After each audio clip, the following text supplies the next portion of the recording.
Every single day, your eyes are working non-stop. Even when you sleep, they are still active processing signals and maintaining themselves. Your eyes consume more energy per gram than almost any other organ in your body. But what happens when you stop eating for 12 hours, 24 hours, or even longer? What happens to those energy-hungry organs behind your eyelids? Science has discovered something remarkable. Your eyes do not just survive fasting. They may actually begin to repair themselves. In this video, we are going to explore exactly what happens inside your eyes when you practice intermittent fasting. From the blood vessels in your retina to the nerve cells connecting your eyes to your brain, fasting triggers changes that most people have never heard about. This is educational content, not medical advice. If you are considering any changes to your diet, please talk to your healthcare professional first. Now let us start with something most people do not realize. Your retina, that thin layer of tissue at the back of your eye that detects light, is one of the most metabolically active tissues in your entire body. The cells in your retina, especially the ones that sense light, are working constantly. They need a continuous supply of energy just to function. This is why your eyes are so sensitive to changes in your metabolism. What you eat when you eat and how your body processes fuel all affect your vision in ways scientists are only beginning to understand. Think about it this way. Your heart beats about 100,000 times a day. That takes enormous energy. But your retina gram for gram uses even more. The light-sensing cells in your eyes fire millions of signals every second, converting photons into electrical impulses that your brain interprets as vision. This process never stops during your waking hours. So when you change how you fuel your body, your eyes notice. Here is something important. When you eat frequently throughout the day, your insulin levels stay elevated. Insulin is the hormone that helps your cells absorb sugar from your blood. Having high insulin all the time is not necessarily a good thing for your eyes. Research has shown that chronically elevated insulin can contribute to damage in the tiny blood vessels inside your retina. This is one of the reasons why people with diabetes often develop eye problems. The constant high insulin and high blood sugar slowly damage the delicate blood vessels that feed the retina. So what happens when you start fasting? In the first few hours after your last meal, your body begins using up the glucose stored in your liver. Your insulin levels start to drop. For your eyes, this is like giving the blood vessels a chance to rest.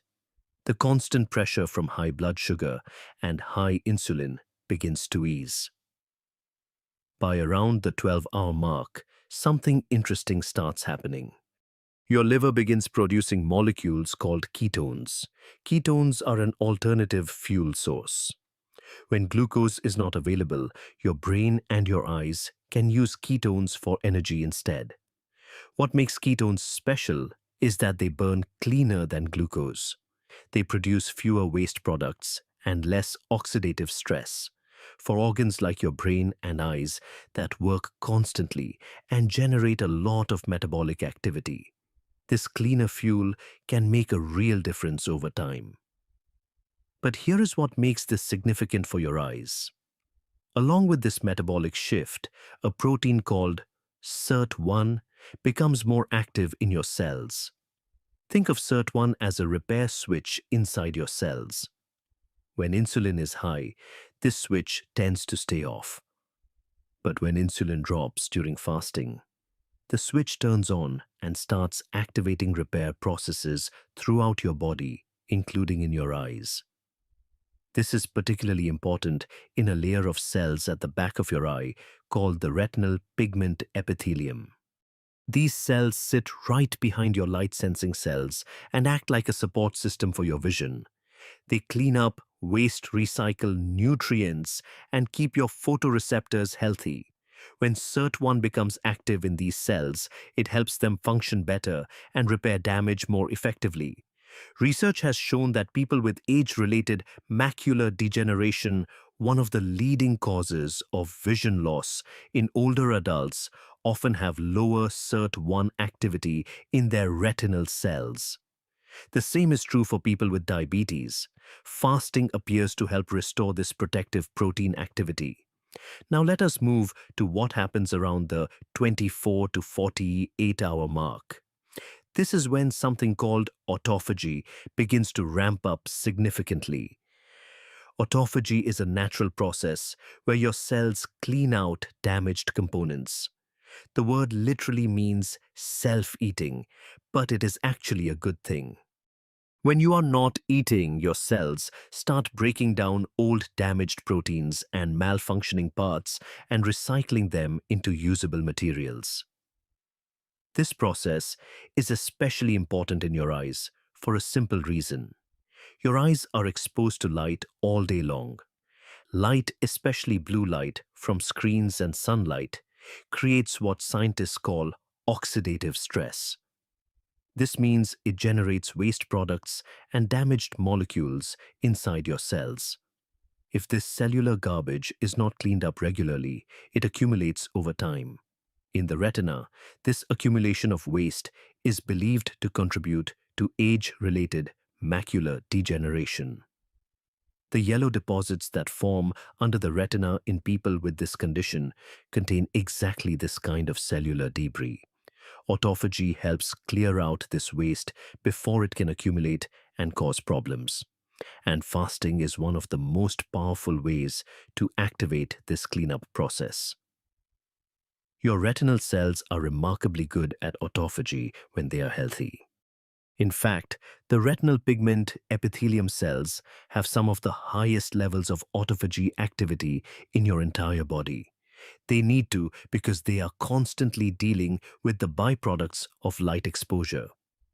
But as we age, or when we eat constantly without giving our bodies a break, this cleanup process can slow down.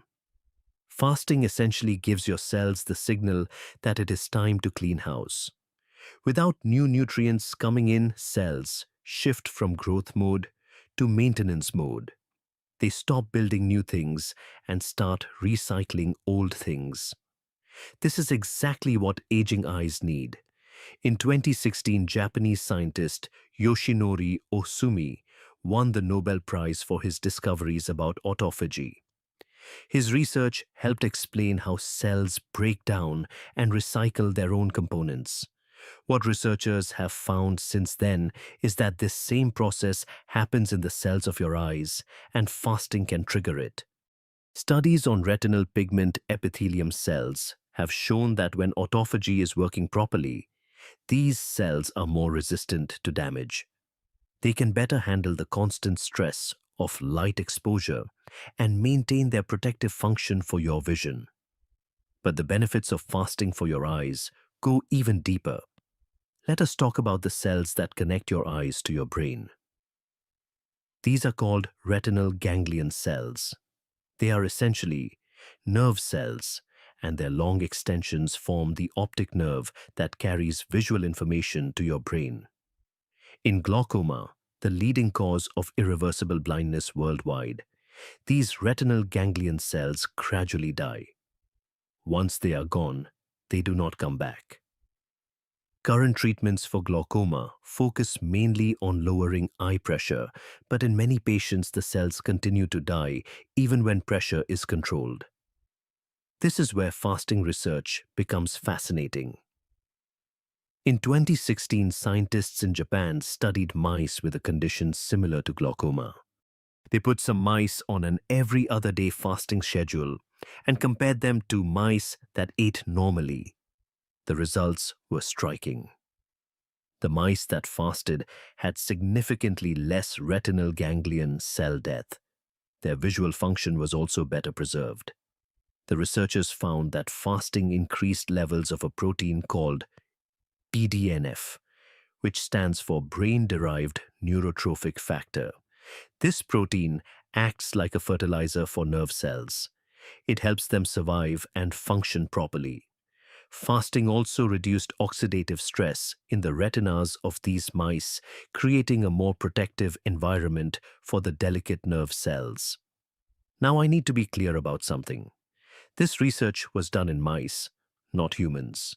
We do not yet have large clinical trials proving that fasting protects against glaucoma in people. But the underlying mechanisms, the activation of protective proteins, the reduction of oxidative stress, the enhancement of cellular cleanup, these same processes happen in human cells too. Here is something even more surprising that scientists discovered recently.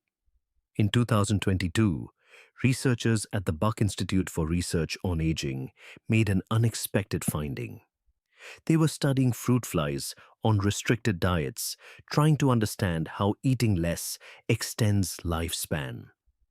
What they found was that the eyes played a much bigger role than anyone expected. The genes that were most activated by dietary restriction were concentrated in the eyes. But here is the twist. It was not just that fasting helped the eyes. The researchers found evidence that the eyes themselves might influence how long the whole organism lives.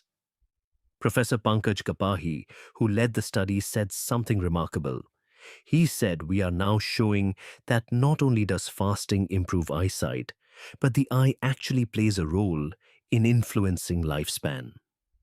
This suggests that the connection between your eyes and your overall health is much deeper than we previously thought. Taking care of your eyes through practices like fasting might have benefits that extend far beyond just vision. From an evolutionary perspective, this makes sense. Our ancestors did not have access to food 24 hours a day. They often went long periods without eating, especially during hunts or when food was scarce. During those times, they needed their vision to be sharp. They needed to spot prey, avoid predators, and navigate their environment. The bodies that survived were the ones that could maintain or even enhance visual function during periods of fasting. Your body still carries this ancient programming. When you fast, you are essentially activating survival mechanisms that kept your ancestors alive. And those mechanisms include protecting your most valuable sense organ. Now let us look at what we know from studies in humans. One of the most significant studies comes from South Korea. Researchers analyzed data from over 4,500 adults aged 55 and older. They compared people who practiced intermittent fasting by skipping breakfast to people who ate breakfast regularly. The results were impressive. People who fasted had 59% lower odds of having age-related macular degeneration compared to those who ate breakfast every day. This protective effect was especially strong in three groups: people younger than 70 people who were overweight, and people living in urban areas. To put this in perspective, age-related macular degeneration is the leading cause of vision loss in people over 50 in developed countries. Millions of people around the world are affected. Finding that something as simple as changing when you eat could reduce your risk by more than half is significant. Why would fasting have this effect? The researchers believe it comes down to several factors working together. Fasting reduces inflammation throughout the body. It decreases oxidative stress.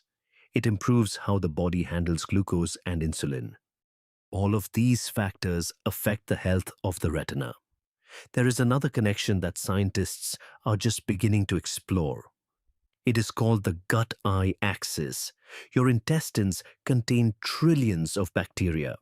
These bacteria do not just help digest food.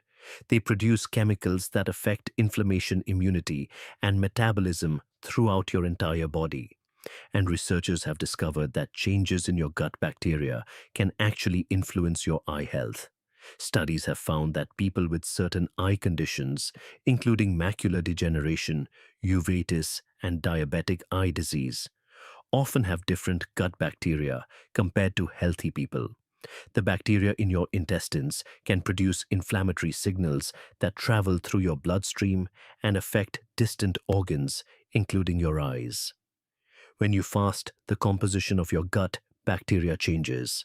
Some types of bacteria thrive during fasting, while others decrease. This shift can reduce inflammatory signals coming from your gut, which may help protect your eyes from inflammation-related damage. This is a relatively new field of research, and there is still much we do not understand. But it adds another layer to how fasting might benefit your vision. Now I want to be honest about something. Fasting is not all positive when it comes to your eyes. There is a real concern about dry eye. When you fast, especially for extended periods, you may not be drinking enough water. Dehydration reduces tear production and increases the salt concentration in your tears. This can trigger inflammation on the surface of your eye and make dry eye symptoms worse.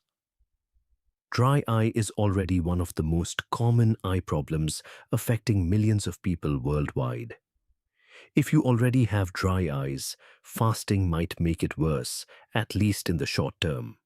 The solution is simple but important. If you practice intermittent fasting, pay close attention to your hydration. Drink plenty of water during your eating window. Some people find that staying well hydrated actually improves their dry eye symptoms over time as the anti-inflammatory effects of fasting take hold. But in the beginning, dehydration is a real risk. So fasting for eye health is something of a double-edged sword. The potential benefits for your retina, your optic nerve, and your cellular health are significant. But you need to balance those against the risk of dehydration and dry eye. Let me summarize what we have learned about what happens to your eyes when you fast. In the first 12 hours, insulin levels drop, giving the blood vessels in your retina a break from the constant pressure of high blood sugar. Between 12 and 24 hours, your body switches to burning fat for fuel and producing ketones. The repair protein, SIRT1, becomes more active in your retinal cells, helping them maintain and repair themselves. Between 24 and 48 hours, autophagy kicks into high gear. Your cells start cleaning out damaged components and recycling them. In your eyes, this helps clear the kind of cellular debris that can contribute to macular degeneration. During extended fasting, protective effects on nerve cells become more pronounced. Proteins like BDNF increase potentially, helping protect the retinal ganglion cells that are vulnerable in glaucoma. And throughout this process, changes in your gut bacteria may reduce inflammatory signals that could otherwise harm your eyes. Population studies in humans have shown that people who practice intermittent fasting have significantly lower rates of age-related macular degeneration. And emerging research suggests that the health of your eyes may be connected to your overall longevity in ways we are only beginning to understand. But not everyone should try fasting. If you are pregnant or breastfeeding, fasting is not recommended. If you have an eating disorder, fasting can be dangerous. If you have insulin-dependent diabetes, fasting can cause dangerous drops in blood sugar. If you take medications that need to be taken with food, you should not skip meals without talking to your doctor first. And if you have any existing eye conditions, especially serious ones, please consult your eye doctor before making changes to your diet. If you do decide to try intermittent fasting, listen to your body.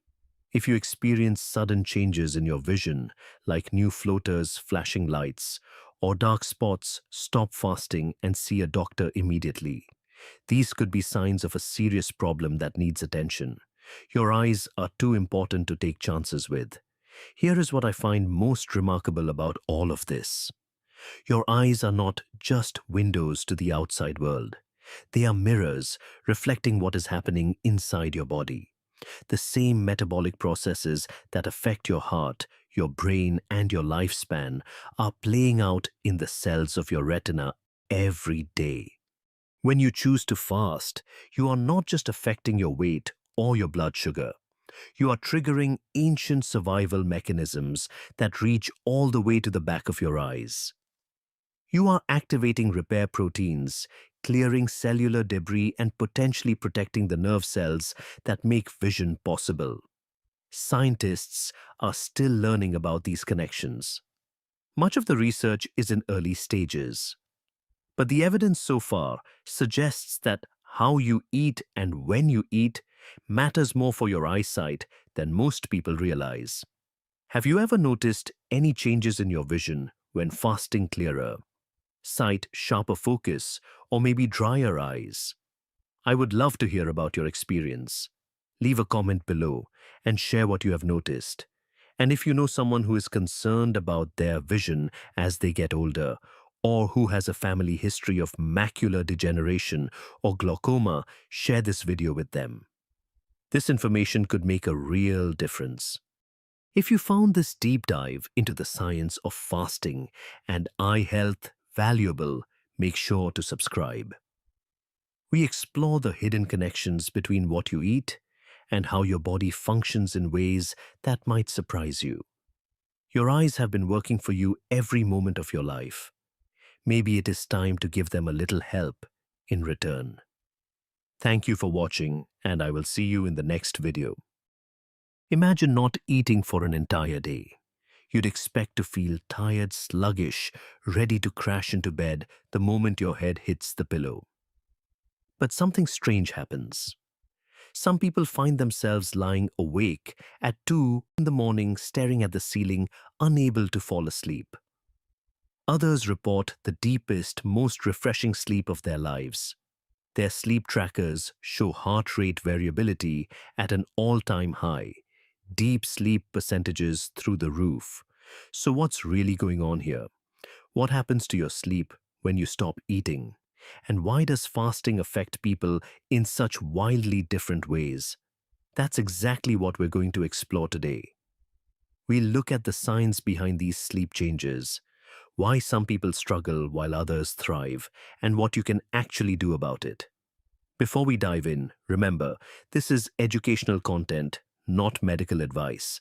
If you're considering any fasting protocol, talk to your healthcare professional first. Now let's start from the beginning. In the first 12 to 16 hours of fasting, not much changes with your sleep. Your body is still running on its normal fuel source, which is glucose. Your liver stores glucose in a form called glycogen, and this acts as your backup energy supply. During these early hours, your body simply taps into these reserves. But here's where things start to shift. As those glycogen stores begin to run low, your brain starts paying closer attention to what's happening. Deep inside your brain, there's a region called the hypothalamus. Think of it as your body's control center. It regulates hunger, thirst, body temperature, and yes, your sleep-wake cycle. Within this hypothalamus, there are around 50 to 80,000 specialized nerve cells that produce a chemical called orexin. Some scientists also call it hypocretin. These cells have one very important job. They keep you awake and alert. Now here's the fascinating part. These orexin-producing cells are constantly monitoring your body's energy status. They're tracking your blood sugar levels. They're sensing hormones like leptin and ghrelin, which tell your body whether you're fed or hungry. When everything is normal and you've eaten recently, these cells stay relatively quiet, especially at night. This allows you to fall asleep easily. But when you haven't eaten for a while, when your energy stores are dropping, these cells start firing more actively. They release more orexin into your brain. And orexin is a powerful wake-promoting chemical. It literally tells your brain to stay alert. This is why many people feel unusually awake and energized during a fast, even though they haven't eaten anything.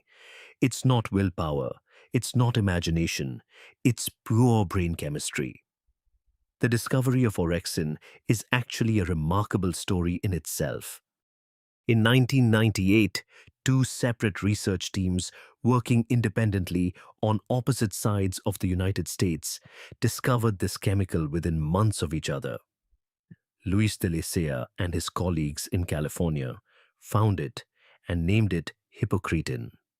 Meanwhile, Takeshi Sakurai and his team in Texas discovered the same thing and called it orexin. Neither team knew the other was working on the same problem. And neither team realized at the time just how important their discovery would become. Just 1 year later, scientists made another breakthrough. They found that people suffering from narcolepsy, a condition where people can't stay awake and suddenly fall asleep during the day, were missing this exact chemical. Their brains had lost the cells that produce orexin. This confirmed something crucial. Orexin isn't just involved in sleep. It's essential for staying awake. And when you fast, your body produces more of it. But why would your body want you to stay awake when you're running low on energy? Wouldn't it make more sense to sleep and conserve what little energy you have left? This is where evolution provides the answer. Think about a wolf that hasn't caught any prey in 3 days. Its liver is depleted. Its fat stores are being mobilized for energy. Now, if this wolf responded to low energy by sleeping more, by conserving energy, and waiting things out, it would starve to death. Evolution built a brilliant solution to this problem. The same signal that tells the body you're running low on energy also tells the brain to stay alert, to hunt harder, to expand your territory, to keep searching for food. Sleep would be dangerous in this situation. Alertness is survival. Your ancient human ancestors inherited this exact same system. For tens of thousands of years, humans faced regular periods of food scarcity. Those who could stay sharp and focused during these times were more likely to find food and survive. Those who became sluggish and sleepy were more likely to starve. Your brain right now contains the same neural circuitry that kept your ancestors alive. When you fast, you're not fighting against your biology. You're activating an ancient survival program that has been refined over millions of years of evolution. This is why fasting doesn't make you feel tired and weak, at least not after the initial adjustment period. Instead, many people report feeling more alert, more focused, more mentally sharp than ever. Now let's move forward in the fasting timeline. Once you pass the 24-hour mark and continue toward 48 hours, your body undergoes another significant shift. Your liver begins producing molecules called ketones from your stored body fat. These ketones become an alternative fuel source for your brain. Normally, your brain runs almost entirely on glucose. But when glucose is scarce, ketones can step in and provide up to 75% of your brain's energy needs. Here's what makes ketones special. Ketones can cross directly from your bloodstream into your brain through something called the blood-brain barrier. Once there, they provide a very clean and efficient source of energy. Research suggests that ketones produce less oxidative stress than glucose does. This means less cellular damage, less inflammation, and potentially better brain function. This is one reason why many people report feeling mentally clear during extended fasts. The brain is running on a fuel source that burns cleaner and more steadily than its usual fuel. But there's another benefit happening at the same time. Fasting stimulates the production of a protein called BDNF, which stands for brain-derived neurotrophic factor. This protein helps protect your existing brain cells and supports the formation of new connections between neurons. It's essentially fertilizer for your brain. Higher BDNF levels are associated with better learning, better memory, and better overall brain health. And fasting increases its production. So during an extended fast, your brain is receiving clean-burning fuel from ketones while also getting a boost of protective proteins. This combination helps explain why cognitive function often improves during fasting, even as total sleep time may decrease. Your brain simply doesn't need as much downtime when it's running this efficiently. But not everything about fasting and sleep is positive. Let's talk about why some people really struggle. When you fast, especially for longer periods, your body needs to maintain stable blood sugar and blood pressure even without incoming food. To do this, it releases stress hormones like cortisol and adrenaline. These hormones help keep your blood sugar from dropping too low and prevent your blood pressure from falling. This is a normal and necessary response. Without it, you'd feel faint and weak very quickly. But here's the problem. Cortisol and adrenaline are alerting hormones. They're designed to keep you awake and ready for action. When these hormones are elevated, at night falling asleep becomes much harder. There's another piece to this puzzle. When insulin levels drop during fasting, your kidneys start excreting more sodium than usual. You're literally peeing out salt at a faster rate. And when sodium levels drop, your body has to work harder to maintain blood pressure. It does this by releasing even more stress hormones. So you end up in this cycle. Low sodium leads to more stress hormones, which leads to more alertness, which leads to difficulty sleeping. This is actually the main reason why many people have trouble sleeping during extended fasts. It's not the lack of food directly, it's the cascade of hormonal changes that happen when you don't eat. Now let's look at what actually happens to your sleep stages during fasting. Research shows that fasting affects different stages of sleep in different ways. Deep sleep, also called slow-wave sleep or NREM sleep, often increases as a percentage of total sleep time. This is the most restorative phase of sleep when your body does most of its physical repair work. Many fasters report that even though they sleep fewer total hours, they wake up feeling more refreshed than usual. Sleep trackers often confirm this, showing improved deep sleep percentages, lower resting heart rates, higher heart rate variability, and lower body temperature during sleep. All of these are markers of high-quality rest. However, REM sleep, the stage associated with dreaming and memory consolidation, may actually decrease during fasting. Several studies have found reduced REM sleep during periods of food restriction. Our REM sleep appears to be sensitive to caloric intake and glucose availability. The practical meaning of this is that your brain seems to prioritize deep, restorative sleep when energy is scarce. It compresses the most essential recovery functions into a shorter period and may sacrifice some of the less critical sleep stages. For short-term fasting, this trade-off appears to work well. Your body adapts, and you still get the rest you need.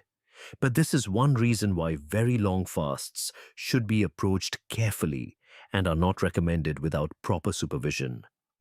Now, why do some people struggle much more than others, and why does this often get worse with age? The answer involves individual variation and aging. Some people have orexin systems that are more sensitive than others. When energy drops, their brains release more orexin and they become much more alert. This is largely genetic. Some people are simply wired to respond more strongly to fasting. Age also plays a significant role. As we get older, our ability to regulate hormones becomes less flexible. The systems that balance cortisol and adrenaline don't work as smoothly as they did when we were younger. Our glycogen stores tend to be smaller, which means we shift into the fasting state more quickly. And our autonomic nervous system, which controls things like heart rate and stress responses, becomes less adaptable. All of this means that older adults often experience more pronounced sleep disruptions during fasting. The same fast that a 30-year-old handles easily might cause significant insomnia in a 60-year-old. There's also the issue of circadian rhythm disruption. Your body's internal clock is strongly influenced by when you eat. Your digestive system, liver, and many other organs have their own internal clocks that sync up with your eating schedule. When you suddenly change when you eat or stop eating altogether, these clocks can get out of sync with each other and with your main brain clock. This is why some people experience not just difficulty falling asleep, but a complete disruption of their sleep schedule. They might feel tired at odd hours and wide awake at bedtime. The body's internal timing system has been thrown off, and it takes time to readjust. So here's the big question. Is sleeping less during fasting actually good or bad for you? The honest answer is that it depends. Research suggests that the reduced sleep quantity during fasting is often offset by improved sleep quality. Many people report that they don't feel tired during the day, despite sleeping fewer hours. This is very different from normal sleep deprivation, where sleeping less makes you feel exhausted and impaired. The key difference is orexin. During fasting, elevated orexin keeps you feeling alert and functional, even with less sleep. During normal sleep deprivation without fasting, orexin levels are not elevated in the same way, so you feel the full effects of the sleep loss. For short-term fasting lasting a few days at most, this appears to be safe and even beneficial for most healthy people. Your body is doing exactly what it evolved to do. It's keeping you sharp during a period of food scarcity. However, this is not something to maintain long-term. Your body still needs adequate sleep for immune function, memory consolidation, and overall health. If you're fasting regularly and consistently getting poor sleep, that's a sign something needs to change. The most important signal to watch is how you feel during the day. If you're sleeping less but feel energetic and clear-headed, your body is likely handling the fast well. If you feel tired, foggy, or irritable during the day, that's your body telling you it needs more rest. Now let's talk about practical solutions. If you're struggling with sleep during fasting, the single most important thing you can do is pay attention to your electrolytes, especially sodium. Remember, when insulin is low during fasting, your kidneys excrete more sodium. This forces your body to release stress hormones to maintain blood pressure, which makes you alert and unable to sleep. By replacing that lost sodium, you can reduce the need for those stress hormones and make sleep easier. During extended fasts, consider consuming sodium through sources like salted water, bone broth, or pickle juice. This simple step has helped many people sleep much better during fasts. Magnesium and potassium are also important. These minerals support muscle relaxation and nervous system function. Magnesium in particular plays a role in melatonin production, the hormone that helps regulate sleep. When these minerals are depleted, you might experience muscle cramps, restless legs, or a general inability to relax. The timing of when you break your fast also matters. Research shows that when you eat your first meal after fasting can affect your sleep that night. Eating very late in the evening tends to disrupt sleep more than eating earlier in the day. If possible, break your fast in the morning or early afternoon rather than right before bed. Basic sleep hygiene becomes even more important during fasting. Get bright sunlight exposure in the morning. This helps synchronize your circadian rhythm, which may already be under stress from the changed eating pattern. Avoid blue light from screens in the evening, and be especially careful with caffeine. Since fasting already puts you in an alert state, caffeine on top of that can make sleep nearly impossible for some people. Consider stopping caffeine intake by noon at the latest. Finally, if you simply can't fall asleep during a fast, don't lie in bed struggling. Get up, do something quiet and relaxing for a while, then try again.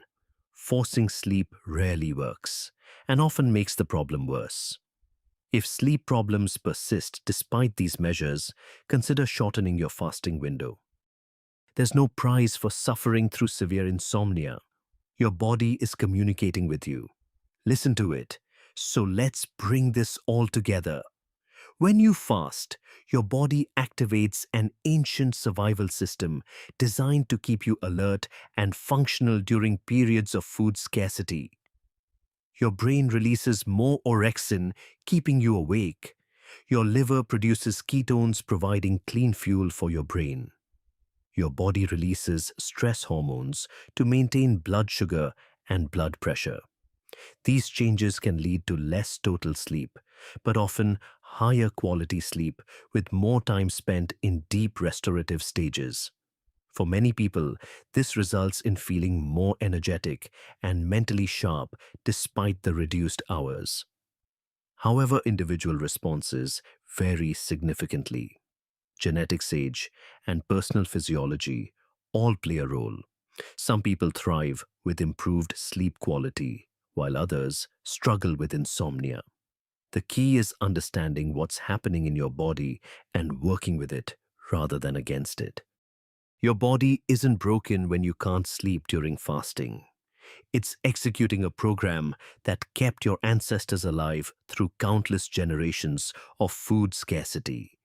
By managing electrolytes, timing your meals wisely, and paying attention to your body's signals, you can optimize this ancient system for modern life. Now I'm curious about your experience. Which group are you in? Do you sleep better or worse when fasting? Share your story in the comments. Tell me about your longest fast and what happened to your sleep. I genuinely want to hear from you. If you found this video helpful, make sure you subscribe for more content, exploring the science of fasting and how your body actually works. And if this changed how you think about sleep and fasting, share it with someone who might find it useful. Next time, we'll explore what happens when you break a fast and why the timing of your first meal matters more than you might think for your sleep that night. Until then, take care of yourself. Imagine not eating for an entire day. No breakfast, no lunch, no dinner, just water and time. What do you think happens to your skin? Most people assume that skipping meals would make their skin look worse. After all, doesn't your body need constant nutrition to stay healthy? But science is revealing something surprising. Deep within the layers of your skin, a remarkable transformation begins the moment you stop eating. And it starts much sooner than you might expect. Today, we're going to take a journey through what actually happens to your skin when you fast. Hour by hour, we'll explore the biological changes occurring beneath the surface. From the moment you finish your last meal to the point where your cells begin rebuilding themselves from the inside out. This is the science of cellular regeneration, and your skin is at the center of it all. Before we begin, this is educational content, not medical advice. If you have any health conditions or concerns, please talk to your healthcare provider before trying any fasting protocol. Now let's dive in. The first 12 hours after your last meal might seem uneventful, but important changes are already happening inside your body. When you eat, your blood sugar rises, and your pancreas releases a hormone called insulin. Insulin tells your cells to absorb that sugar and store extra energy for later. But when you stop eating, something shifts. Your insulin levels begin to drop. Without new food coming in, your body turns to its backup energy supply, a stored form of sugar called glycogen, kept mainly in your liver. Your cells start using this glycogen to keep everything running smoothly. Now, why does this matter for your skin? Here's the connection. When insulin stays high constantly, which happens when we eat frequently throughout the day, it can promote inflammation in the body. And inflammation is one of the key drivers of skin aging. It breaks down collagen, triggers acne, and leaves skin looking dull and tired. So even in these first 12 hours, as insulin begins to fall, The inflammatory signals that damage your skin are already starting to quiet down. Think of this phase as clearing the stage. Your body is preparing for something bigger. Most people feel relatively normal during this time. Maybe a little hungry, but nothing dramatic. Your skin won't look different yet, but the foundation for regeneration is being laid. Now let's move into hours 12 through 24. This is where things get more interesting. As you continue fasting, your body recognizes that no new food is coming. Insulin drops even further, and your body starts making a significant hormonal shift. One of the most important changes is a surge in human growth hormone, often called HGH. Human growth hormone is produced by a small gland at the base of your brain. Its job is to help repair and regenerate tissues throughout your body. And here's what makes this relevant to your skin. HGH directly stimulates cells called fibroblasts. These fibroblasts live in the deeper layers of your skin, and they have one crucial job: manufacturing collagen and elastin. Collagen is the protein that keeps your skin firm and structured. Elastin is what allows your skin to stretch and bounce back. As we age, our bodies produce less of both, which is why skin starts to sag and wrinkle over time. But when HGH levels rise during fasting, it sends a signal to your fibroblasts to ramp up production. Research has shown this effect in real studies. In 1997, scientists found that when growth hormone levels were increased in older adults, their skin thickness actually improved. The skin literally became more substantial because fibroblasts were producing more collagen. During fasting, HGH can increase by 2 to 5 times its normal level. And you're getting this boost naturally without any injections or supplements. But that's not the only thing happening during this phase. There's another process being slowed down, one that directly causes wrinkles. It's called glycation. Glycation is what happens when sugar molecules in your blood attach themselves to proteins like collagen. When sugar sticks to collagen, it forms compounds called advanced glycation end products, or AGs for short. These aids make collagen stiff and brittle. The collagen loses its flexibility, and the result is visible on your face: wrinkles, form skin sags, and that youthful bounce disappears. High blood sugar accelerates glycation. This is why people with diabetes often show signs of premature skin aging. But when you fast, your blood sugar drops and stays low. Less sugar in the blood means less glycation. Your collagen is protected from this damaging process. There's also something happening with inflammation and oxidative stress during this phase. Oxidative stress occurs when harmful molecules called free radicals accumulate in your cells. These free radicals damage cell membranes, proteins, and even DNA. In your skin, oxidative stress contributes to aging, pigmentation problems, and loss of radiance. Fasting triggers your body to strengthen its own antioxidant defenses. Your cells start producing more of their natural protective enzymes. At the same time, inflammatory markers in your blood begin to decrease. Studies have shown reductions in markers like C-reactive protein and interleukin-6, both associated with chronic inflammation. When inflammation goes down, your skin benefits directly. Less inflammation means fewer breakouts, calmer skin, and slower breakdown of collagen. This is one reason many people notice their skin looking clearer and brighter after fasting periods. Now we arrive at hours 24 through 48. This is the phase that earned a scientist the Nobel Prize. Around the 24-hour mark, your body activates a process called autophagy.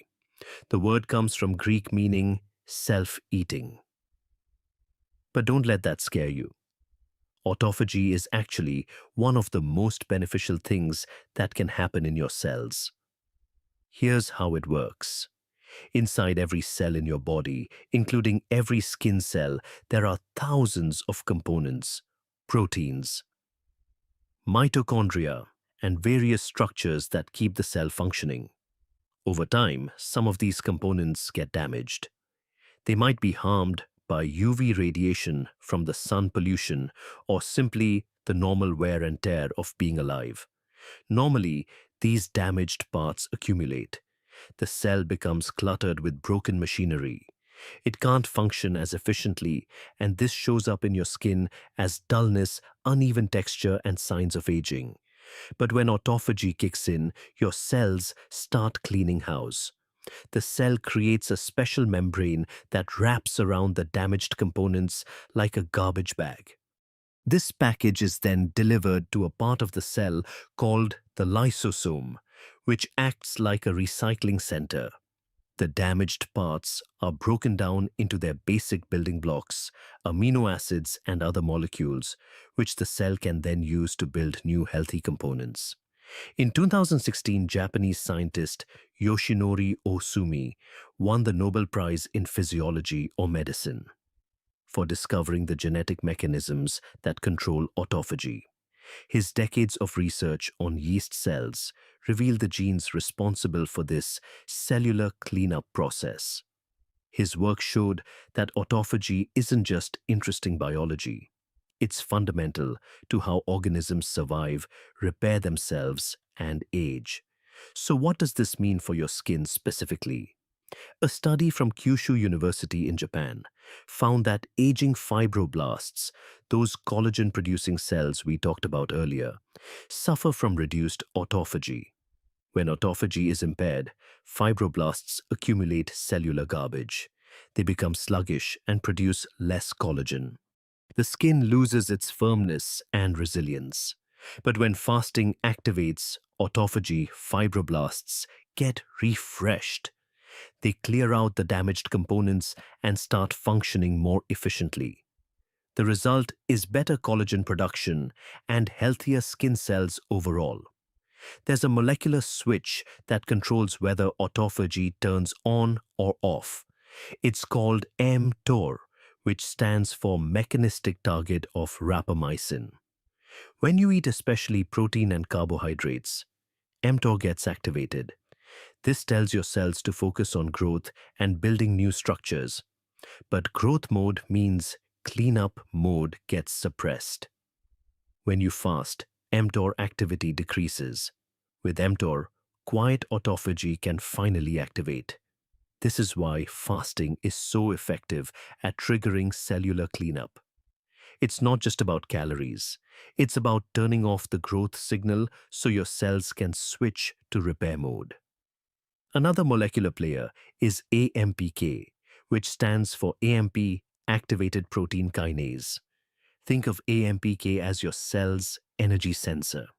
When energy is low, like during fasting, AMPK gets activated, and activated AMP promotes autophagy while also supporting the health of your fibroblasts. These molecular pathways and mTOR and AMPK directly influence how your skin ages.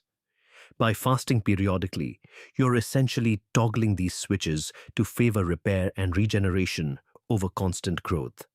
Now let's explore what happens between hours 48 and 72. This is where stem cells enter the picture. Deep within your skin, there are special cells that remain dormant most of the time. These are your skin stem cells. Unlike regular skin cells that have specific jobs, stem cells have the remarkable ability to become many different types of cells. They can transform into new keratinocytes for your outer skin layer, new fibroblasts to produce collagen, or new melanocytes that control pigmentation. Most of the time, these stem cells are in a resting state. They're like a reserve army waiting to be called into action when needed.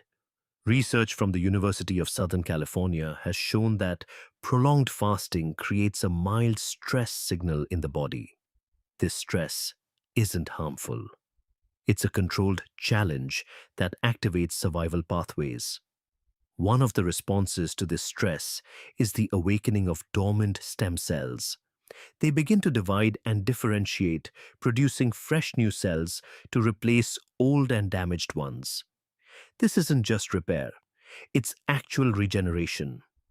When skin stem cells activate, they can produce new fibroblasts that are young and healthy. These fresh fibroblasts manufacture high-quality collagen and elastin. They're not burdened by years of accumulated damage. The result is skin that's not just maintained, but actually renewed from the deepest level. Stem cells also contribute to strengthening the skin barrier. This is the outermost layer of your skin that protects you from bacteria pollution and water loss. A strong barrier means skin that holds moisture, better resists irritation, and looks healthier overall.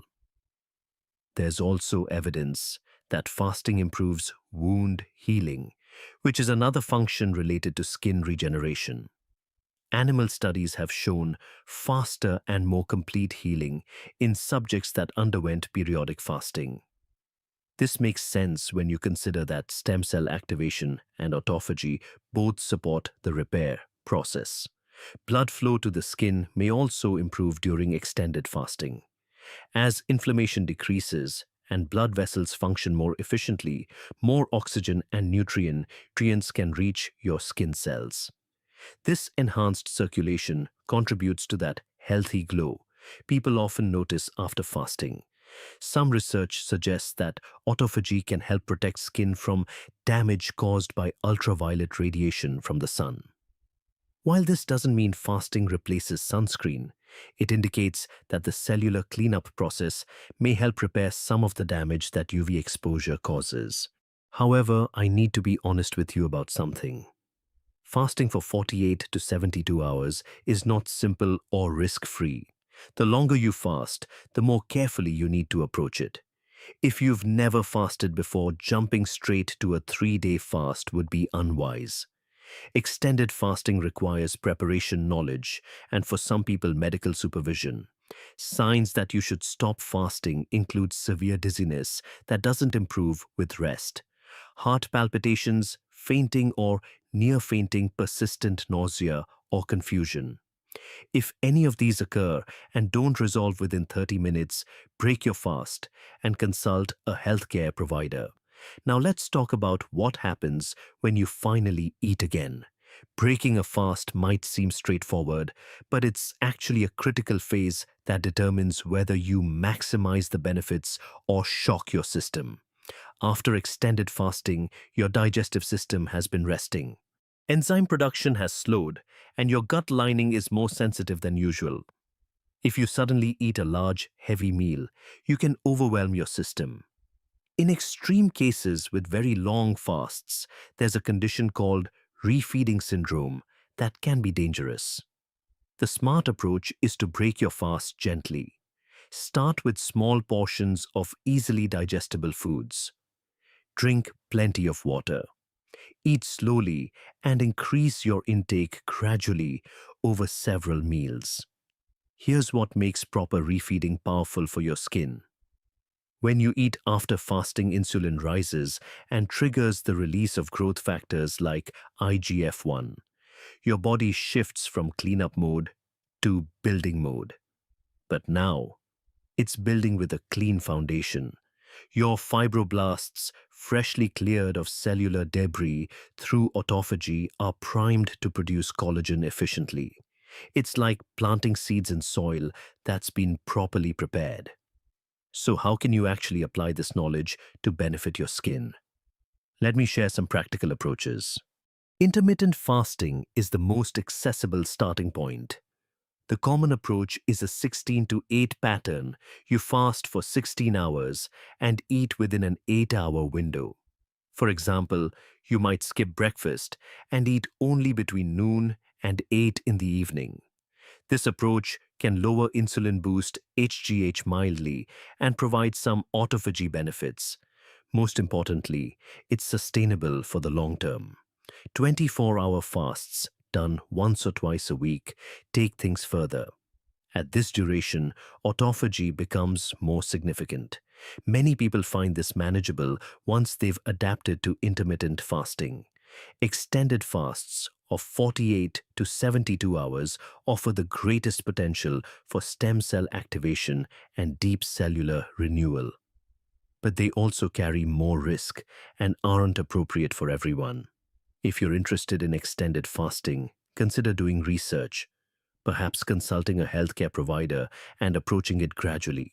Certain people should not fast at all. This includes pregnant or breastfeeding women, people with a history of eating disorders, those with insulin-dependent diabetes, unless medically supervised, anyone who is underweight, people under 18 or over 65, where research is limited, and anyone taking medications that require food. Beyond fasting itself, some complementary strategies can enhance skin benefits. Hydration is essential. Drink 2 to 3 liters of water daily during fasting. You can also add electrolytes like sodium, potassium, and magnesium, especially during longer fasts. Your skin needs water to function properly, and fasting without adequate hydration will work against your goals. When you do eat, focus on foods that support skin health. Vitamin C is crucial for collagen synthesis. You'll find it in citrus fruits, bell peppers, and leafy greens. High-quality protein provides the amino acids that become collagen. Omega-3 fatty acids from fish walnuts and flaxseed reduce inflammation and support your skin barrier. And minimizing refined sugar helps prevent glycation from damaging your collagen. External skincare still matters alongside internal strategies. Retinoids, vitamin C serums, and sunscreen remain important. Fasting works from the inside, but you still need to protect and nourish your skin from the outside. The key to lasting benefits is sustainability. You don't need to do extreme fasts constantly. Regular intermittent fasting combined with good nutrition and skincare creates a foundation for ongoing skin regeneration. Listen to your body. If something feels wrong, stop. Here's the bigger picture I want you to take away from this. Your skin is not just a surface covering. It's a living organ that reflects what's happening inside your body. And within that organ exists an incredible system for self-repair and regeneration. This system evolved over millions of years. Our ancestors regularly went through periods without food between hunts, during seasonal scarcity, during long journeys. Those whose bodies could maintain healthy tissue during these times survived and passed on their genes. What we call fasting today isn't a modern invention or a trend. It's reconnecting with a biological rhythm that your DNA already knows. When you fast, you're not depriving yourself. You're activating ancient survival mechanisms that include cellular cleanup, stem cell regeneration, and reduced inflammation. The science is still developing. We don't have all the answers yet. But what we do know is compelling. From Nobel Prize-winning research on autophagy to clinical trials showing improved skin hydration, the evidence points to real benefits. A 2023 clinical study published in the Journal of Clinical Medicine followed 45 women between ages 35 and 60. They followed a fasting mimicking protocol for 5 days each month over 3 months. The results showed significant improvement in skin hydration at day 11 and again at day 71 compared to baseline. This is direct evidence from real people showing measurable skin benefits. When you skip a meal, you're not just reducing calories. You're sending signals throughout your body that shift cellular behavior. Insulin drops, growth hormone rises, mTOR quiets down, and autophagy begins. Inflammation decreases, stem cells awaken, collagen production gets supported. Your skin layer by layer begins renewing itself from within. That's what happens to your skin when you fast for cellular regeneration. It's not magic, it's biology, and it's available to you whenever you choose to engage with it. I'm curious about your experience. Have you ever noticed your skin looking clearer or brighter after fasting? Drop a comment below with yes, if you have, or not yet, if you haven't tried it. I'd love to hear from you. And here's a question worth debating. Would you try a 24 to 48-hour fast specifically for your skin? Some people think it's too extreme. Others point to the Nobel Prize-winning science behind autophagy. Where do you stand? Share your thoughts in the comments. If you found this exploration valuable, consider subscribing for more deep dives into what your body is truly capable of. And if you know someone who's passionate about skincare but hasn't heard about autophagy and cellular regeneration, share this video with them. It might completely change their approach. Next time, we'll explore what happens when you break a fast the wrong way and the dangerous mistakes that no one warns you about. Until then, remember, your body already has remarkable systems for self-renewal. Sometimes the most powerful thing you can do is simply give it the space to do what it was designed to do. Thanks for watching, and I'll see you in the next one. Type 2 diabetes. Over 500 million people worldwide are living with it right now. And most of them have been told the same thing. This is a lifelong condition. You'll be managing it forever. But what if that's not entirely true? What if there was a way to actually reverse type 2 diabetes, not just manage it? Recent science is revealing something remarkable. For many people, intermittent fasting, simply not eating for certain periods of time, may help reverse this condition. Not mask the symptoms, not just control the numbers, actually reverse the underlying problem. In this video, we're going to break down exactly what happens inside your body when you have type 2 diabetes. And then step by step, we'll explain how fasting can help fix it. No complicated medical terms, just the science explained simply. Now, before we go any further, this is educational content, not medical advice. If you have diabetes and you're considering fasting, please talk to your doctor first. This is especially important if you're taking any medications. We'll explain why that matters as we go along. All right, let's start with the basics. What is type 2 diabetes really? What's actually going wrong inside your body? Here's the simple version. Your body uses sugar for energy. The sugar in your blood needs to get inside your cells so those cells can use it. And the hormone that makes this happen is called insulin. Think of insulin as a key.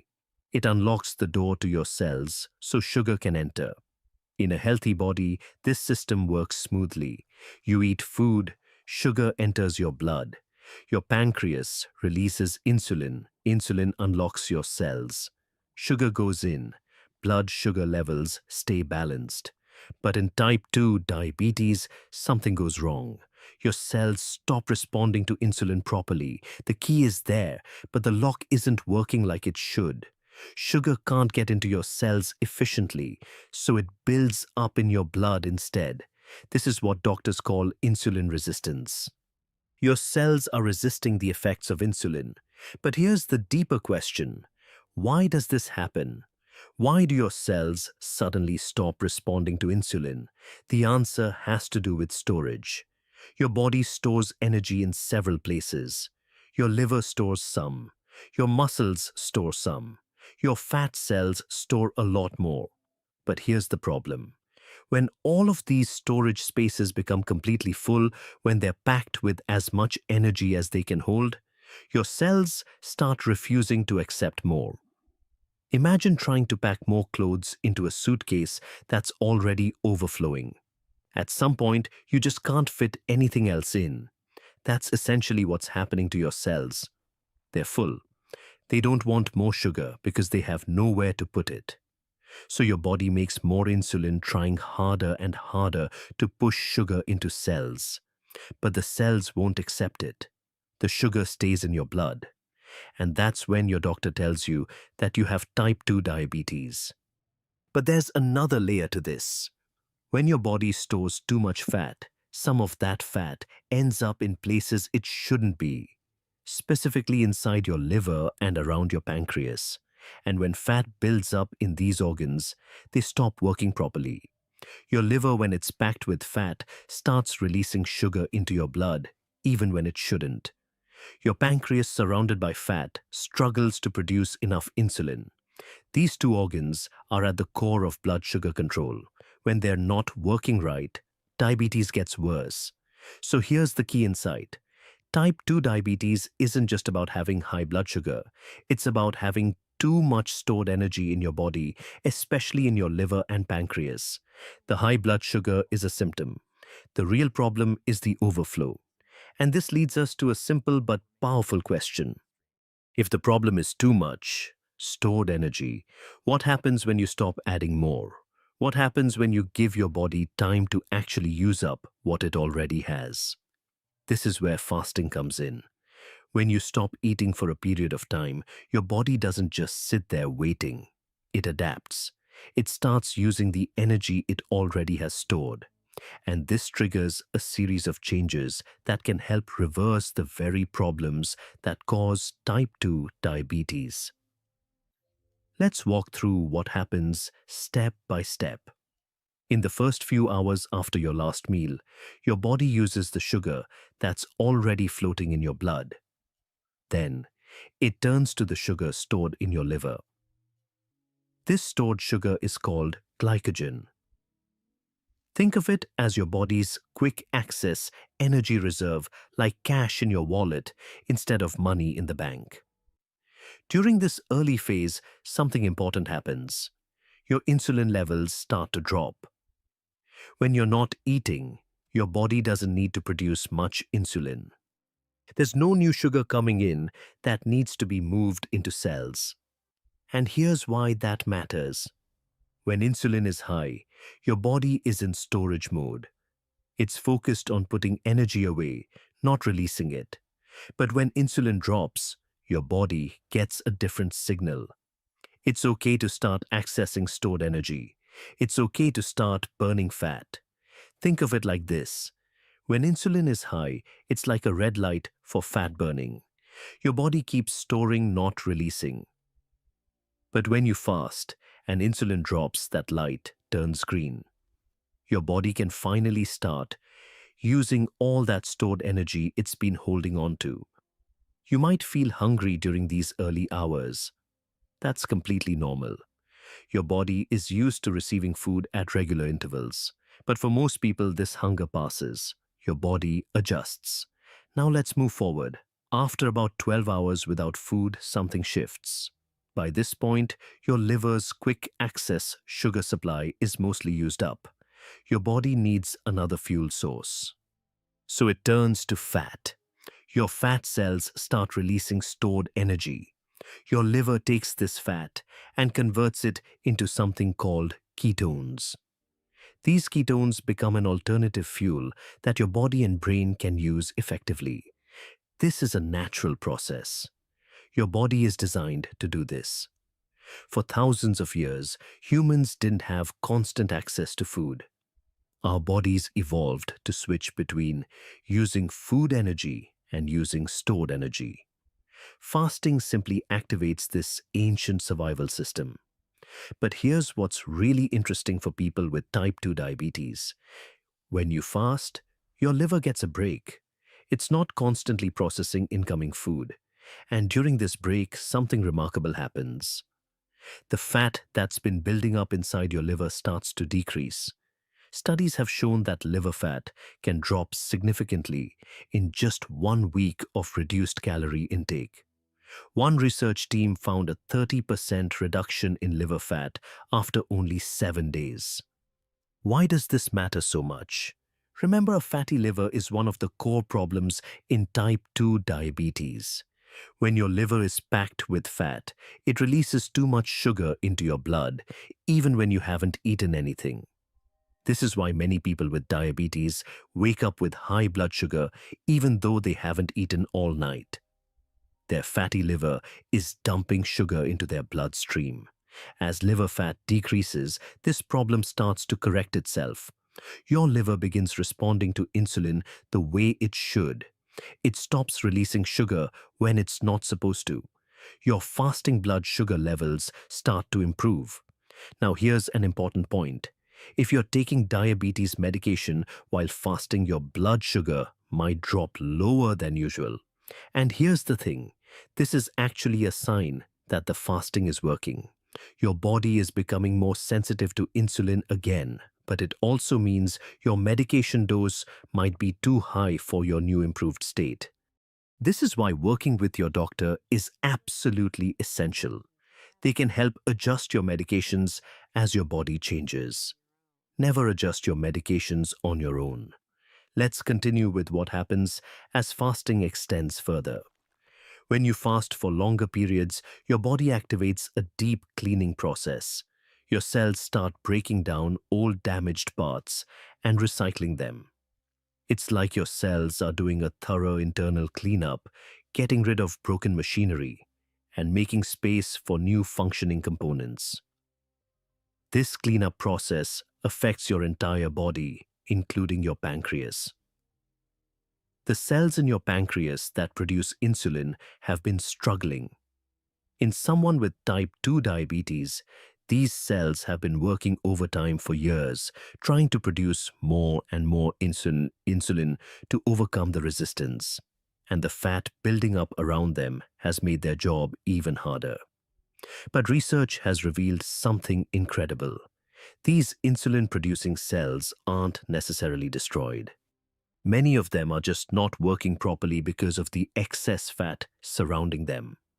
They've essentially gone dormant. Scientists at the University of Southern California found that fasting conditions can trigger these cells to regenerate.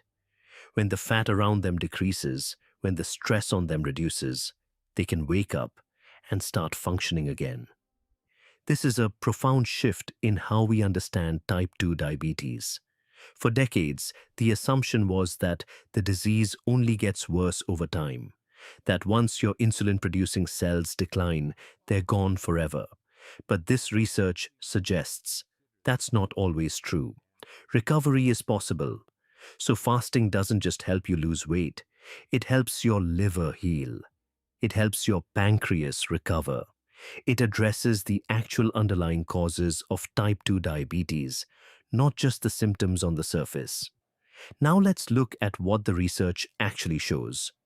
Because this isn't just theory. Scientists have put these ideas to the test. In 2017, researchers in the United Kingdom conducted a groundbreaking study called the DIRECT trial. They took people who had been diagnosed with type 2 diabetes and put them on a structured low-calorie program. This program mimicked many of the effects that happen during intermittent fasting, particularly the reduction in liver and pancreas fat. The results were striking. After 1 year, 46% of participants, nearly half, were in complete diabetes remission. Their blood sugar levels were normal. They were off all diabetes medications. Their bodies were regulating blood sugar on their own again. The researchers followed these participants for 5 years. And here's what they found. Those who kept the weight off, who maintained the changes they had made, stayed in remission. After 5 years, they were still free of diabetes. Now, what does remission actually mean? It doesn't mean cured forever with no effort required. It means your blood sugar stays in the normal range without medication. It means your body is working properly again. But to maintain this state, you need to maintain the lifestyle changes that got you there. Other studies have confirmed these findings. A 2023 study published in a major endocrinology journal found that 47% of participants achieved diabetes remission after just 3 months of intermittent fasting.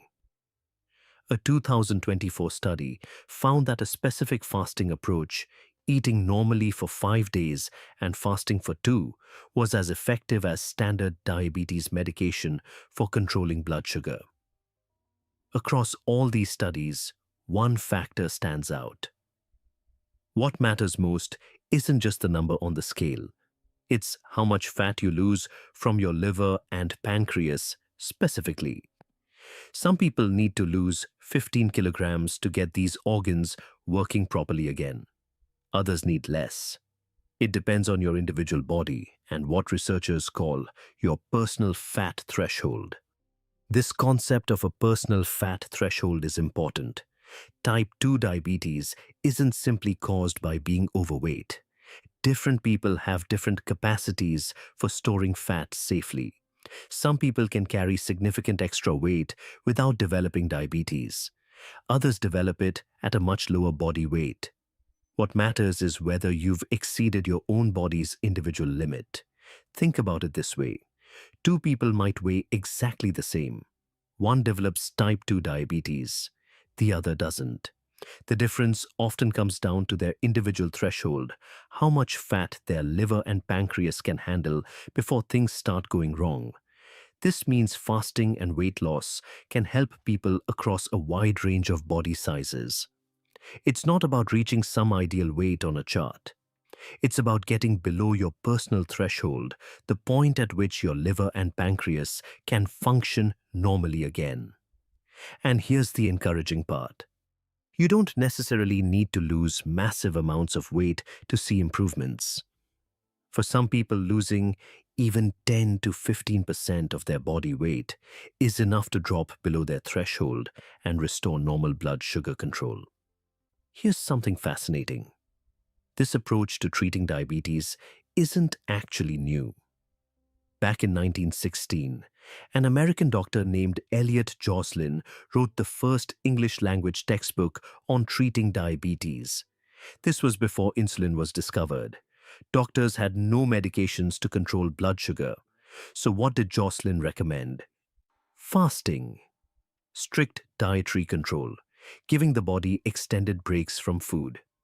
His patients, many of whom had been told they had only months to live, survived for years using these methods. Joslin documented case after case of improvement through fasting and dietary restriction. He reported that mortality among his patients dropped by 20% simply through these dietary interventions. Then in 1922, insulin was discovered, and everything changed. Suddenly, doctors had a medication that could directly control blood sugar levels. It was revolutionary. Lives that would have been lost were saved. Fasting treatments were largely set aside as medicine embraced this powerful new tool. Diabetes became a condition to manage with medication, not something to potentially reverse through diet. Now, a century later, we're coming full circle. Modern research is confirming what Joslin observed all those years ago. Giving the body breaks from food can fundamentally change how type 2 diabetes progresses. This doesn't mean we should abandon insulin or other diabetes medications. These medications save lives. They're essential for many people. But it does mean that fasting can be a powerful additional tool. For some people, it might even make medications unnecessary. Before we wrap up, let's talk about safety. Because this matters. Fasting is not appropriate for everyone. If you have type 1 diabetes, which is a completely different condition caused by an autoimmune response, fasting, without careful medical supervision, can be dangerous. If you're pregnant or breastfeeding, fasting is not recommended. If you have a history of eating disorders, fasting can trigger harmful patterns. If you're taking insulin or certain diabetes medications called sulfonylureas, fasting without adjusting your dose can cause your blood sugar to drop dangerously low. If you decide to try fasting, pay attention to warning signs. Severe dizziness that doesn't go away. Shakiness, sweating, or confusion, which are signs your blood sugar may be too low. Heart palpitations or an irregular heartbeat. Persistent nausea or vomiting. If you experience any of these, stop fasting. Eat something and contact your healthcare provider. And please work with your doctor throughout this process. They can monitor your progress, adjust your medications as needed, and make sure you're fasting safely. So let's bring this all together. Type 2 diabetes is your body's signal that your energy storage has reached its limit. Sugar builds up in your blood because your cells, your liver, and your pancreas are overwhelmed with stored fat. The system is overflowing. Intermittent fasting helps empty that overflow. When you give your body extended breaks from food, insulin levels drop. Fat starts to release from storage. Your liver begins to heal. Your pancreas can recover. The fundamental problems driving your diabetes start to reverse. For nearly half of people in clinical studies, this has meant complete remission. Normal blood sugar, no more medications, their bodies working properly again. This doesn't mean fasting is magic. It doesn't work for everyone. And it definitely doesn't mean you should stop your medications without talking to your doctor. But it does mean there's hope. Real science-backed hope. Type 2 diabetes doesn't have to be a life sentence. Your body has a remarkable ability to heal when you give it the right conditions. If you found this helpful, I'd love to hear from you. Have you tried fasting for diabetes? What was your experience? Share your story in the comments below. And here's a question worth thinking about. Some doctors still tell patients that type 2 diabetes is permanent. Others point to studies showing that nearly half can achieve remission. What do you believe? Let me know in the comments. If this video helped you understand your body better, make sure to subscribe. We break down the science of fasting and metabolism in ways that actually make sense. Coming up next, we'll explore what happens inside your body during a full 24-hour fast. The biology might surprise you. Thanks for watching. Take care of yourself. Fasting and blood glucose. This is one of the most confusing topics for people who are new to fasting. You might think that if you don't eat, your blood sugar should go down. That seems logical, right? When you eat, blood sugar rises. So when you don't eat, it should fall. But reality is not that simple. Many people discover that their blood glucose actually goes up while fasting, especially in the early morning, and they ask themselves, what am I doing wrong? The answer might surprise you. There's nothing wrong with you at all. In fact, your body is working exactly the way nature designed it. This video is educational content about the science of fasting. If you're being treated for any medical condition, please talk to your doctor before changing your diet. Today we're going to explore how your body actually regulates blood glucose when you're not eating. Why blood sugar sometimes rises during a fast. Why you don't experience dangerous low blood sugar even after many hours without food. And what happens to people with diabetes when they fast. Science has some fascinating answers. Let's start with the basics. How does your body store energy in the first place? When you eat, your food gets digested and converted into glucose, a simple sugar. This glucose enters your bloodstream. Your blood carries it to every cell in your body. Some of it gets used immediately for energy. Your brain alone uses about 20% of your body's total energy, and it prefers glucose as its primary fuel. But if you eat more than your body needs right away, the extra glucose gets stored. Your body is smart. It doesn't waste energy. It saves it for later. There are two main storage locations. The first is your liver. Your liver stores glucose in a form called glycogen. Glycogen is basically glucose molecules linked together in long chains. An adult liver can hold about 100 to 120 grams of glycogen. That's enough to provide energy for roughly 12 to 24 hours, depending on how active you are. The second storage location is your fat tissue. When your glycogen stores are full, excess glucose gets converted into fat. This happens in the liver. Fat tissue is your body's long-term energy reserve. While glycogen might last a day, fat stores can last weeks or even months. Here's the important part. Your liver can reverse this process. When you stop eating, your liver breaks down glycogen and releases glucose back into your blood. This process is called glycogenolysis, which simply means breaking down glycogen.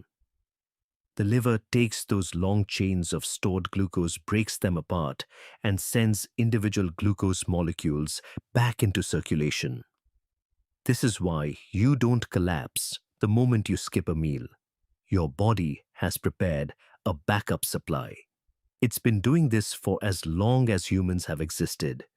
Now let's talk about what happens in the first 6 to 12 hours after your last meal. During these hours, your body starts to shift. Insulin is the hormone released when you eat. Your pancreas produces insulin in response to rising blood glucose. Insulin's job is to help glucose enter your cells and get stored. When you stop eating, insulin levels drop. At the same time, another hormone starts to rise, glucagon. This hormone is also produced by your pancreas, but by different cells. Glucagon does the opposite of insulin. It sends a signal to your liver, release the stored glucose. It's time to use what we saved. Your liver listens. It starts breaking down glycogen into glucose and pumping it into your bloodstream. This keeps your blood sugar within a safe range, even though you're not eating.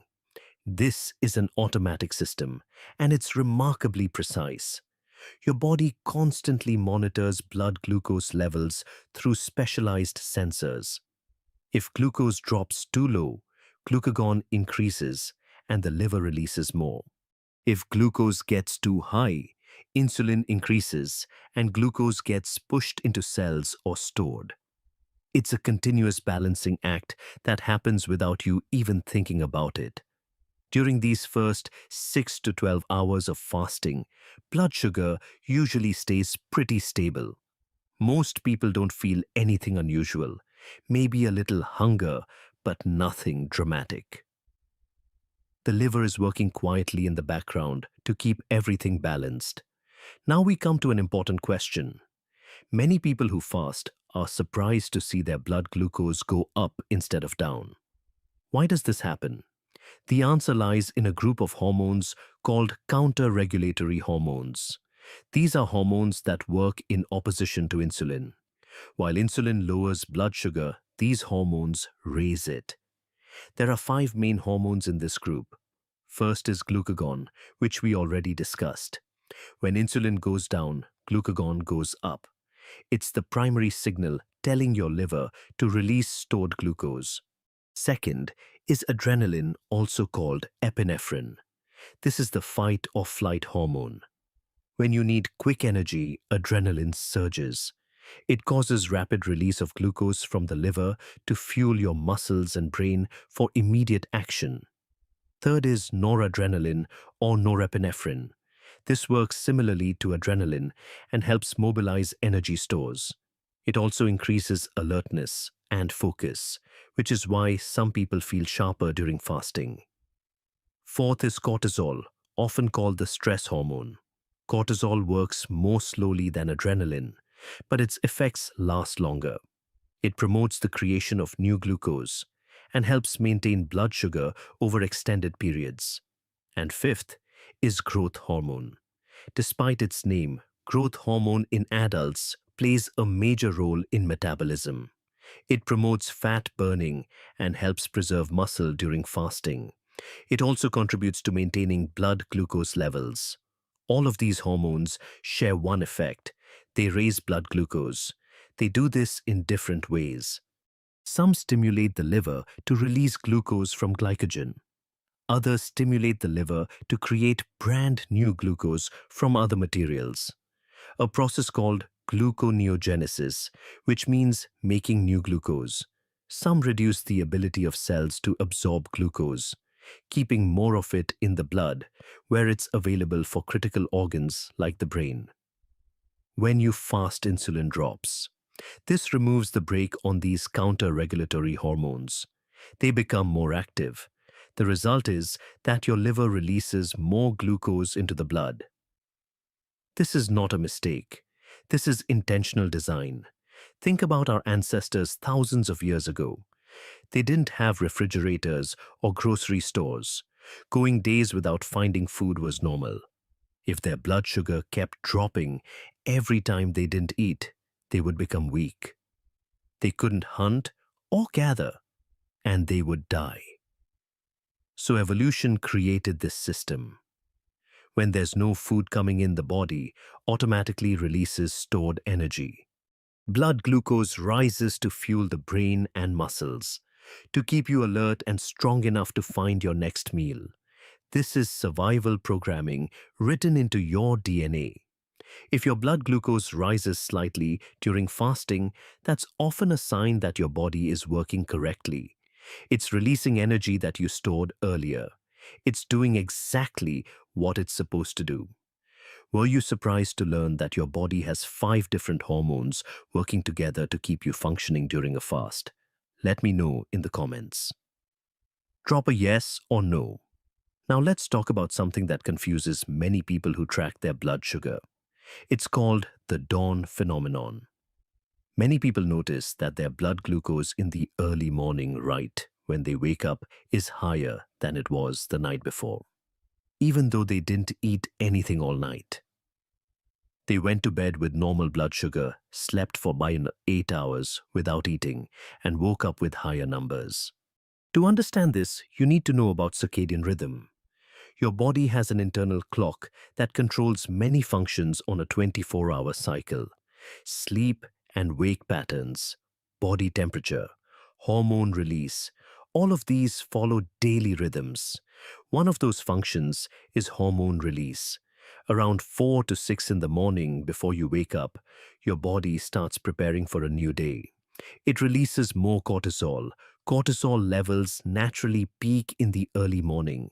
It releases more growth hormone. It activates the sympathetic nervous system. All these changes serve the same purpose to provide you with energy before you even open your eyes. Your liver receives the signal and starts pumping glucose into your blood, so that when you wake up, you already have energy available to start your day. You're fueled up and ready to go. This is a legacy from our ancestors. When living in the wild, they needed to wake up with energy, ready to face dangers or search for food. There was no time for a slow start. The body learned to prepare fuel in advance. You don't need to eat breakfast immediately to have energy. Your body has already prepared it for you. The dawn phenomenon happens in everyone, not just people with health conditions. In healthy individuals, the rise is usually small, around 10 to 20 milligrams per deciliter. Insulin gets released to keep things under control. But in some people, especially those with insulin resistance or type 2 diabetes, this phenomenon is stronger. Blood glucose can rise significantly higher because their bodies don't produce enough insulin to compensate, or their cells don't respond well to insulin. This doesn't mean fasting is harmful. It means their body is releasing more stored glucose than normal. If you continue fasting beyond 12 to 24 hours, a major shift begins. The glycogen stores in your liver start running low. Remember, liver glycogen is limited. It usually lasts about 1 day. But your body doesn't stop there. It has backup systems. Your liver has a special ability. It can create new glucose from materials that aren't sugar. This process is called gluconeogenesis, which literally means making new glucose. Where do the raw materials come from? From amino acids, the building blocks of protein. From glycerol, a component of fat molecules. From lactate, a byproduct of glucose burning in muscles. Through gluconeogenesis, the liver can continue supplying glucose to the blood even after glycogen is depleted. This process becomes increasingly important as fasting extends beyond 24 hours. But there's something even more interesting. Alongside creating new glucose, your liver also starts producing a different type of fuel, ketones. Ketones are made from fat. When insulin is low and glucagon is high, your liver starts breaking down fat at an accelerated rate. Some of this fat gets converted into ketone bodies. Your brain normally runs on glucose, but your brain can also use ketones. And here's the key point: during extended fasting, the brain gradually shifts to using ketones instead of glucose. After several days of fasting, ketones can provide up to two-thirds of the brain's energy needs. This mechanism helped our species survive through long winters when food was scarce. Our ancestors could go weeks without eating, and their brains kept working because of ketones. A 1972 study by researcher Drenick demonstrated something remarkable. Subjects who had fasted for 60 days were injected with insulin to deliberately crash their blood glucose to around 20 milligrams per deciliter. At this level, a normal person would have seizures or lose consciousness. But these fasted subjects reported no symptoms at all. They felt completely normal. No shakiness, no confusion, no sweating. Why? Because their brains were being fueled by ketones, not glucose. Ketones had become the primary energy source for their brain. The low glucose didn't matter because the brain had switched to an alternative fuel. Now let's talk about people with diabetes, particularly type 2 diabetes, since this is the most common form. In type 2 diabetes, the main problem is insulin resistance. Insulin is released, but the cells don't respond well to it. Glucose can't enter cells efficiently. As a result, glucose stays in the blood, causing high blood sugar. To compensate, the pancreas produces more insulin. It's trying harder to push glucose into resistant cells. But this actually makes insulin resistance worse over time. High insulin levels cause cells to become even more resistant. It's a negative cycle that keeps getting worse. How might fasting help break this cycle? When you don't eat, insulin drops to low levels. This gives your cells a break from constant insulin exposure. They get a chance to reset. Over time, insulin sensitivity may improve, meaning cells start responding better to insulin when it is present. At the same time, when fasting, your body is forced to use the glucose stored in your liver. If you're someone with a lot of accumulated glucose, which many people with type 2 diabetes have, fasting allows your body to burn through this excess. Some studies have shown that intermittent fasting can improve fasting blood glucose, reduce HbA1c, which measures long-term blood sugar control, and even help some people reduce their medication doses. But, and this is very important, if you're taking blood glucose, lowering medications, especially insulin or sulfonylureas, fasting can be dangerous. Why? Because the medication will continue lowering your blood glucose, while you have no food coming in to replenish it. The medication doesn't know you're fasting. It keeps working. This can lead to severe hypoglycemia, which is a medical emergency. Symptoms include confusion, shakiness, sweating, rapid heartbeat, and in severe cases, loss of consciousness. So if you have diabetes and want to try fasting, the first step is always to talk to your doctor. Your doctor can adjust your medication dosages to match your fasting schedule. They can also monitor your blood sugar to ensure safety. This is not optional. This is essential. Fasting is not forbidden for people with diabetes, but it needs to be done with medical supervision. When done correctly, it can be a useful tool for managing the condition. Before we wrap up, there are some important things you need to know. First is water and electrolytes. When fasting, you don't just lose calories. You also lose water and minerals. Low insulin causes your kidneys to excrete more sodium. Sodium pulls water with it. So drinking enough water and getting a little salt is important, especially during longer fasts. Second is warning signs. A little fatigue or hunger is normal. But if you experience any of the following symptoms, stop the fast and eat something. Severe dizziness that doesn't go away when you sit down. Rapid or irregular heartbeat. Confusion or difficulty thinking clearly. Persistent nausea and vomiting. This is your body telling you that's enough. Listen to it. Third is people who need special caution: pregnant or breastfeeding women, people with a history of eating disorders, those taking medications that require food, children and teenagers who are still growing, anyone with uncontrolled chronic conditions. Fasting is a powerful tool, but like any powerful tool, it needs to be used correctly. So we've completed our journey exploring fasting and blood glucose. What's the most important takeaway? Your body has an incredibly sophisticated blood glucose regulation system. When you stop eating, it doesn't panic. It begins releasing stored energy in a controlled manner. Multiple hormones coordinate with each other to keep you alert and functioning. If your blood glucose rises during fasting, that's usually a sign your body is working correctly. It's using what you've stored. It's not a problem. It's the solution. And if you fast long enough, your brain can even switch to a backup energy source: ketones, a survival system refined over thousands of generations of human evolution. If you know someone who tracks their glucose and often gets confused by morning readings, share this video with them. It might change how they think about their body. Have you ever noticed your blood sugar rising in the morning? Share your experience in the comments. I read every single one.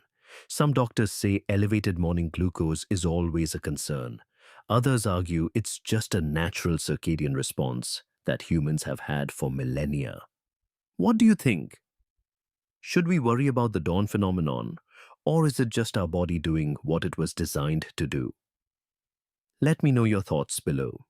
If this video helped you understand your body better, don't forget to hit like and subscribe so you won't miss the next one. See you in the next video. You are doing intermittent fasting to lose weight or improve your health. But do you know what this is doing to your hair? Today, we are going to find out what fasting actually does to your hair follicles and why some people lose hair when they fast while others do not. Sounds like a simple question, right? Yet the answer involves a fascinating conversation happening inside your body, one that most people have never heard about. Before we dive in, just a quick note. This video is for educational purposes only. It is not medical advice.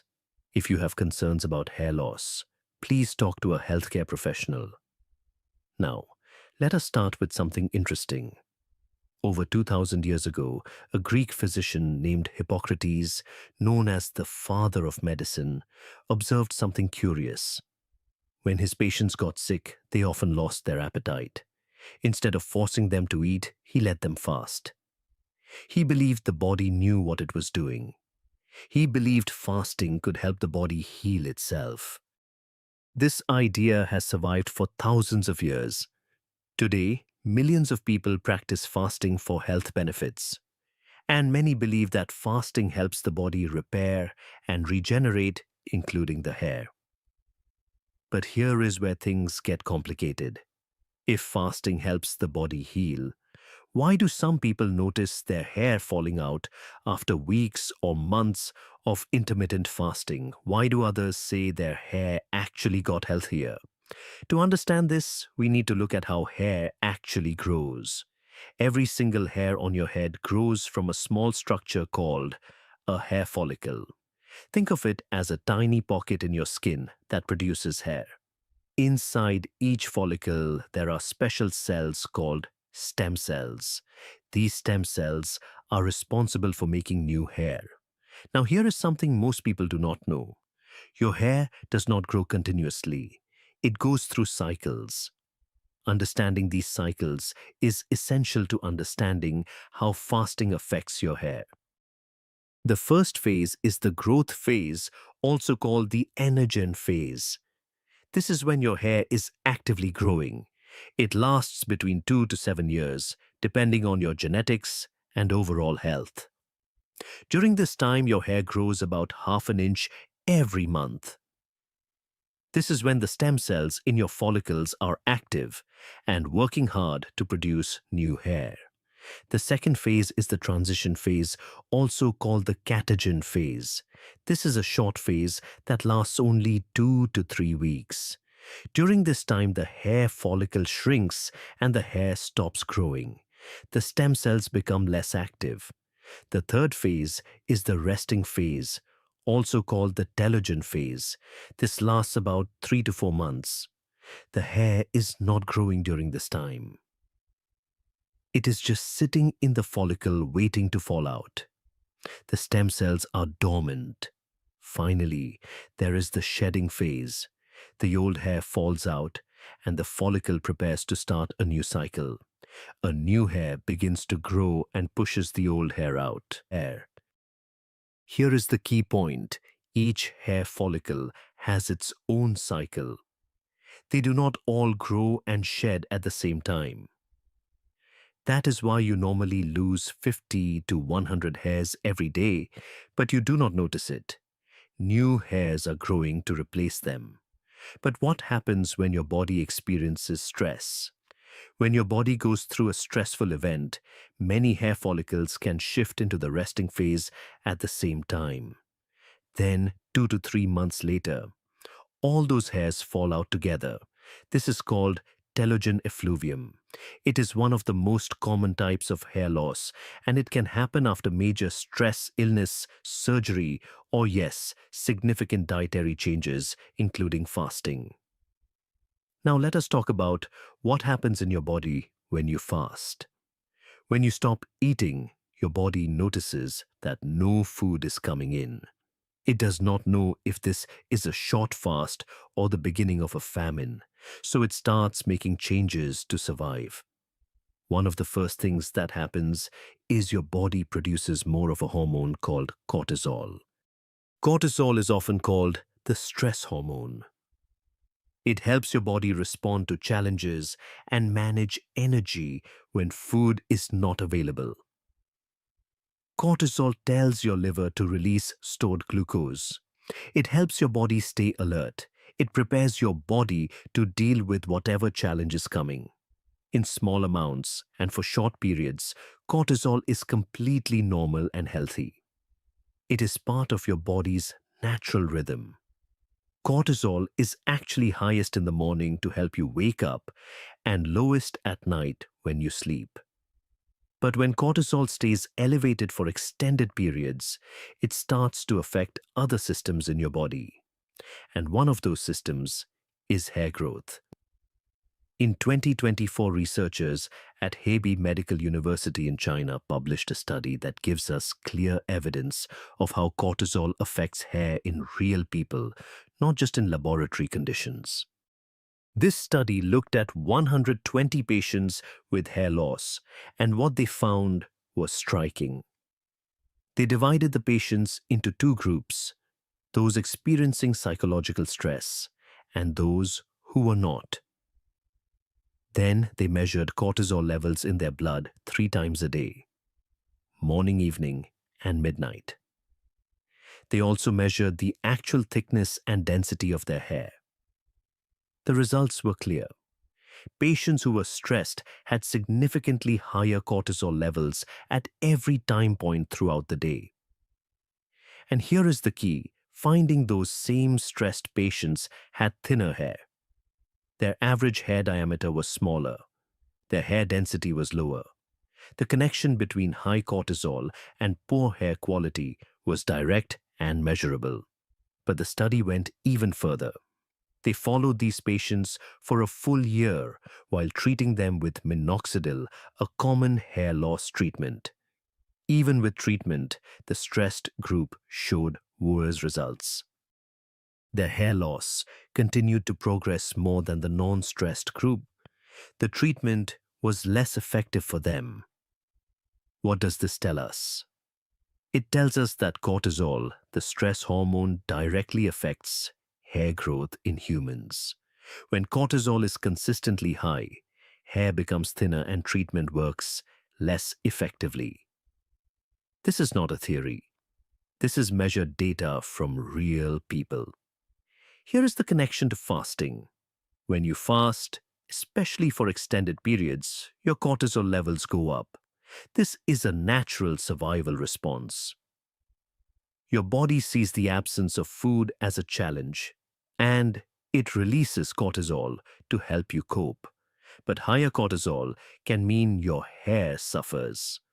Now, there is another important factor we need to talk about: IGF-1. This is just as important as cortisol when it comes to understanding how fasting affects hair. IGF-1 stands for insulin-like growth factor 1. Despite its complicated name, what it does is simple. It helps many tissues in your body grow and repair. This includes muscles, bones, and yes, hair.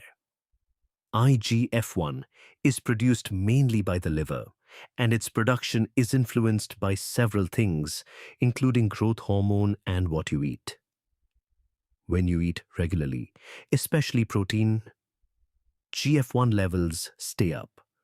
When you fast for extended periods, IGF-1 levels go down. This is actually one of the proposed benefits of fasting for longevity, as lower IGF-1 may slow down aging in some ways. But it also has implications for hair. Why does this matter for hair?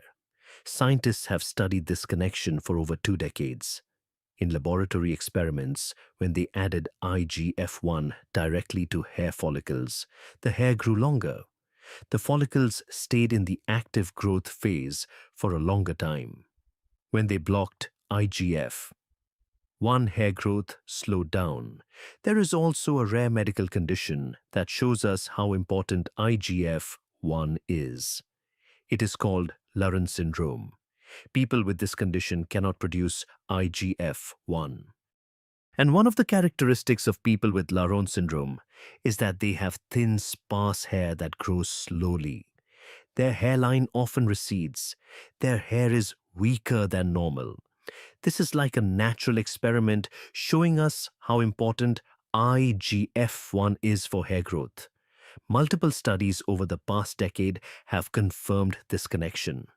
Researchers found that hair follicles in balding areas of the scalp produce significantly less IGF-1 than hair follicles in areas with healthy hair. When scientists added IGF-1 to hair follicles in laboratory experiments, the hair grew longer and stayed in the growth phase for a longer time. So when you fast and your IGF-1 levels drop, your hair follicles may not get the signal they need to grow at their best. Now you might be asking if fasting increases cortisol and decreases IGF-1, and both of these are bad for hair. Why would anyone say fasting is good for hair? This is where we need to understand how your body makes decisions.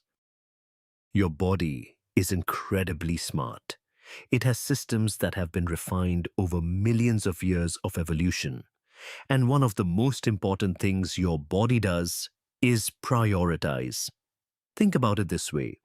When food is scarce, your body has to decide where to send its limited resources. What is more important for survival, your brain or your hair? Your brain uses about 20% of your total energy, even though it is only about 2% of your body weight.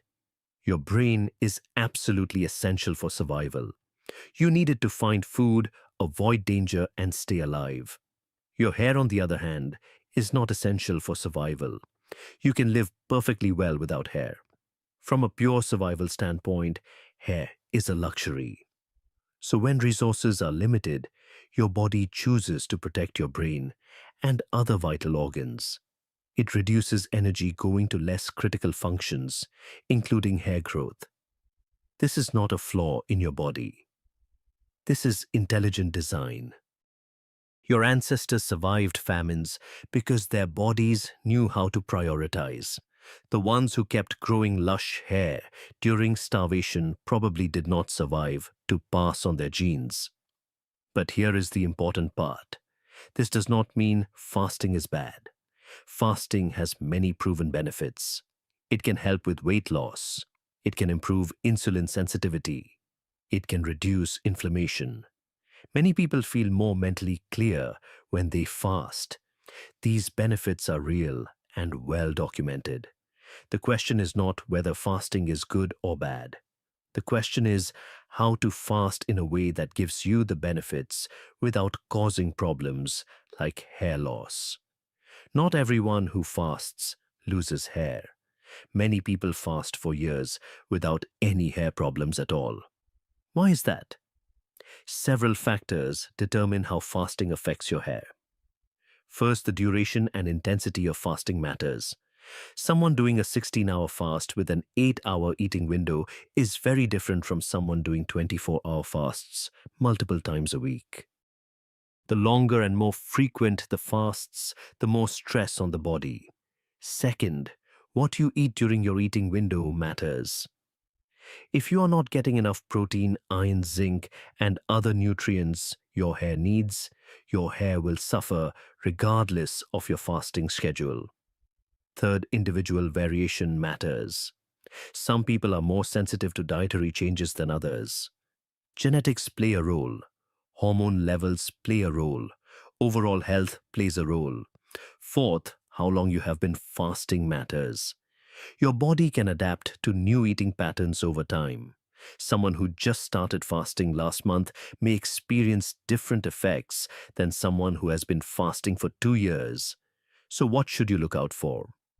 If you are fasting and you start losing more than 100 hairs per day consistently, that is a sign something may be off. If you notice your hair getting noticeably thinner after 2 to 3 months of fasting, pay attention. If your hair becomes dry, brittle, or breaks easily, these are warning signs. Remember, hair loss from this type of stress usually shows up 2 to 3 months after the stress begins. So if you started a new fasting regimen and your hair starts falling out 3 months later, there may be a connection. What can you do if this happens? First, consider whether your fasting might be too aggressive for your body. You might need to shorten your fasting windows or fast less frequently. If you are doing 20-hour fasts, try 16 hours instead. If you are fasting every day, try fasting only a few days per week. Give your body time to adapt. Second, look at your nutrition during your eating windows. This is crucial. Make sure you are getting adequate protein. Your hair is made of protein, and without enough protein, your body simply cannot build healthy hair. Make sure you are also getting enough iron, zinc, biotin, and vitamin D. These are all important for hair health. Many people who fast end up eating less overall, and this can lead to nutrient deficiencies even if you are eating healthy foods. Third, manage your overall stress levels. Remember, fasting is a form of stress on the body. It is a controlled, often beneficial stress, but it is stress nonetheless. If you add fasting on top of other major stresses in your life, like work pressure, lack of sleep, or emotional difficulties, the combined effect on your cortisol can be significant. Consider whether now is the right time for aggressive fasting or whether you need to address other stresses first. Fourth, give your body time to adapt. If you have just started fasting, your body may need several weeks or even months to adjust.